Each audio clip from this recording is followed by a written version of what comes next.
Suami saya sangat baik dalam memperlakukan teman-teman wanita di kantornya. Dari yang suka memuji temannya cantik, perhatian ketika mereka sakit, atau sampai ada physical touch, misalnya elus kepala.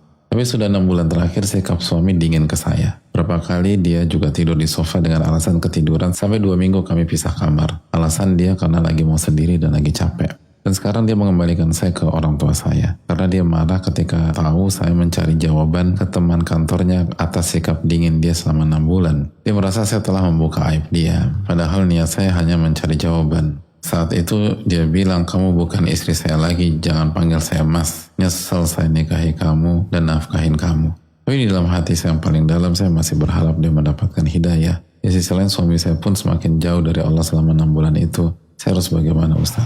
Ini gak mudah bagi setiap istri. Semoga yang bertanya diberikan kekuatan oleh Allah SWT, diberikan kesabaran, dan bisa menghadapi ini dengan cara yang benar dan diberkahi. Amin ya rabbal alamin. Yang pertama, ucapan kamu bukan istri saya lagi, jangan panggil saya mas, nyesel. Jika diucapkan dengan kesadaran, artinya tidak kehilangan kesadaran, lalu niatnya talak, maka ini bisa jatuh talak. Yang kedua, memang walaupun misalnya suami kita salah, tapi cara kita merespon ibu-ibu sekalian, kita juga harus memperhatikan sisi DNA kepemimpinan laki-laki. Karena Allah mengatakan di dalam diri laki-laki ada DNA kepemimpinan, ada DNA leadership. Ar-rijalu qawwamuna 'alan nisa. Laki-laki itu pemimpin bagi wanita. Salah satu sisi kepemimpinan adalah pemimpin itu nggak diinvestigasi. Walaupun niat kita baik dan nggak ada maksud yang buruk-buruk ya. Tapi itulah kayak kita pemimpin di kantor. Kalau ada pihak yang menginvestigasi kita, kira-kira kita marah nggak? Marah. Padahal bisa jadi pada saat itu kita salah. Ada yang nanya-nanya tentang kita di belakang kita. Padahal nggak ada maksud juga. Kita bisa tersinggung karena itu DNA. Bukan berarti suami benar, enggak. Cuman kalau kita mau menyelesaikan masalah, hindari cara-cara seperti itu. Ada cara-cara lain yang lebih bijak. Makanya kan ini responnya kan benar-benar meledak. Padahal akar masalahnya di suami misalnya. Jadi yang harus dilakukan Allah Ta'ala alam, pertama istighfar kepada Allah. Lalu taubat-taubatan nasuha kepada Allah.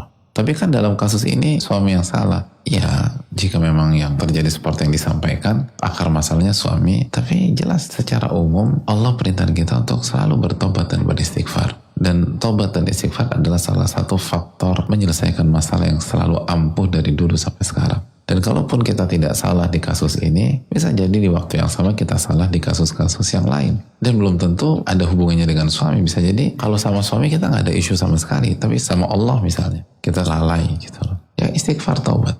Intinya istighfar dan taubat nggak pernah rugi, nggak pernah salah dalam memilih keputusan itu gitu loh. Jadi perbanyak istighfar dan taubat. Lalu juga mari sama-sama minta maaf atas kesalahan. Suami minta maaf dan istri minta maaf. Lalu ajak kita kembali kepada Allah Subhanahu wa Ta'ala. Istri kembali kepada Allah dan suami kembali kepada Allah. Kalau istri sudah kembali kepada Allah, maka tinggal suaminya. Atau istri diperkuat lagi kualitas mendekat kepada Allahnya. Dan hati-hati dalam sisi-sisi leadership tadi. Terus kalau memang dibutuhkan dan upaya pribadi menemui jalan buntu, coba hubungi atau libatkan sosok yang dihormati suami dan didengar oleh suami untuk mengislah. Bukan untuk menyalahkan suami, tapi benar-benar mencoba mengislah masalah. Duduk bicara baik-baik. Lalu juga jaga sholat kita, khususnya bagi yang penanya. Wasta'inu bis sabri wassalah. Mintalah pertolongan dengan sabar dan sholat. Banyak sholatlah kepada Allah. Perbanyak sholat-sholat sunnah. Lalu juga bantu orang. Allah fi'unil abdi maka al abdu fi'uni akhi. Allah membantu seseorang ketika orang itu membantu saudaranya.